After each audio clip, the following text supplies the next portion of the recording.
இன்றைய முதல் வாசகம் சாமுவேல் முதல் நூலிலிருந்த வாசகம் அதிகாரம் 1 வசனம் 9 முதல் 20 முடிய. அந்நாட்களில் சீலோவில் உண்டு குடித்த பின் அன்னா எழுந்தார். குரு ஏலி ஆண்டவரின் கோவில் முற்றத்தில் ஓர் இருக்கையில் அமர்ந்திருந்தார். அன்னா மனம் கசந்து அழுது புலம்பி ஆண்டவரிடம் மன்றாடினார். அவர் பொருத்தனை செய்து வேண்டிக் கொண்டது, படைகளின் ஆண்டவரே, நீர் அடியாளின் என் துன்பத்தை கண்ணோக்கி என்னை மறவாமல் நினைவு கூர்ந்து எனக்கு ஓர் ஆண் குழந்தையை தருவீரானால் அவனை அவன் வாழ்நாள் முழுவதும் ஆண்டவராகிய உமக்கு ஒப்புக்கொடுப்பேன்.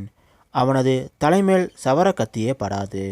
அவர் இவ்வாறு ஆண்டவர் திருமுன் தொடர்ந்து மன்றாடி கொண்டிருந்த போது ஏலி அவருடைய வாயை கவனித்தார். அன்னா தம் உள்ளத்தினுள் பேசிக்கொண்டிருந்தார். அவருடைய உதடுகள் மட்டும் அசைந்தன, குரல் கேட்கவில்லை. ஆகவே ஏலி அவரை ஒரு குடிகாரி என்று கருதினார். ஏலி அவரை நோக்கி, எவ்வளவு காலம் நீ குடிகாரியாயிருப்பாய்?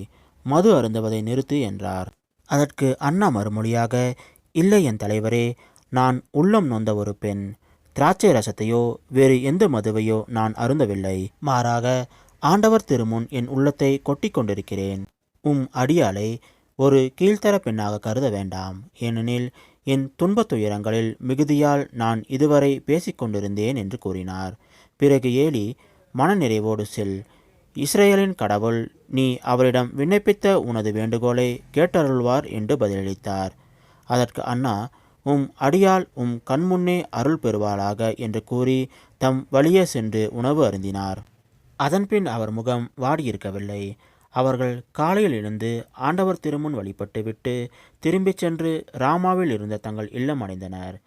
எல்கானா தம் மனைவி அன்னாவோடு கூடி வாழ்ந்தார். ஆண்டவரும் அவரை நினைவு கூர்ந்தார். உரிய காலத்தில் அன்னா கருவுற்று ஒரு மகனை பெற்றெடுத்தார். நான் அவனை ஆண்டவரிடமிருந்து கேட்டேன் என்று சொல்லி அவர் அவனுக்கு சாமுவேல் என்று பெயரிட்டார். இது ஆண்டவர் வழங்கும் அருள்வாக்கு. இறைவா உமக்கு நன்றி. இன்றைய நற்செய்தி புனித மாற்கு எழுதிய நற்செய்தியிலிருந்த வாசகம் அதிகாரம் 1 வசனம் 21 முதல் 28 முடிய. இயேசுவும் சீடர்களும் கப்பர்நாகும் ஊரில் நுழைந்தார்கள். ஓய்வு நாட்களில் இயேசு தொழுகை கூடத்திற்கு சென்று கற்பித்து வந்தார். அவருடைய போதனையை குறித்து மக்கள் வியப்பில் ஆழ்ந்தார்கள். ஏனெனில் அவர் மறைநூல் அறிஞரை போலன்றி அதிகாரத்தோடு அவர்களுக்கு கற்பித்து வந்தார். அப்போது அவர்களுடைய தொழுகை கூடத்தில் தீயாவி பிடித்திருந்த ஒருவர் இருந்தார். அவரை பிடித்திருந்த ஆவி, நாசரேத்து இயேசுவே, உமக்கு இங்கு என்ன வேலை? எங்களை ஒழித்து விடவா வந்தீர்?